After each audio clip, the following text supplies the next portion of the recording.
नागपुरात अंमली पदार्थांच्या विरोधात सुरू असलेल्या ऑपरेशन थंडर मोहिमेत अजनी पोलिसांना मोठं यश मिळालं आहे। अजनी पोलिसांनी कारवाई करत एमडी ड्रग्जसह 2 आरोपींना अटक केली आहे। या प्रकरणात पुढील आणि मागील साखळीचा तपासही सुरू आहे। मिळालेल्या माहितीनुसार अजनी पोलीस पथक परिसरात गस्त घालत होतं। यावेळी शताब्दी चौक परिसरात एक युवक एमडी पावडर विक्रीसाठी ग्राहक शोधत असल्याची गोपनीय माहिती पोलिसांना मिळाली। या माहितीच्या आधारे पोलिसांनी तत्काळ कारवाई करत संशयिताला ताब्यात घेतलं।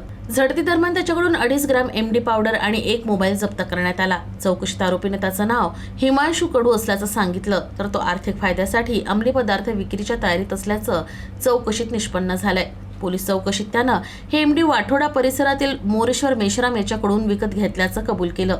त्यानंतर पोलिसांनी वाठोडा इथं धाड घालून मोरेश्वर मेश्रामला देखील ताब्यात घेतलं। त्याच्याकडून 9.5 ग्रॅम एमडी जप्त करण्यात आले। दोघांविरोधात देखील एनडीपीएस कायद्यान्वये गुन्हा नोंदवण्यात आला असून पुढील तपास सुरू आहे।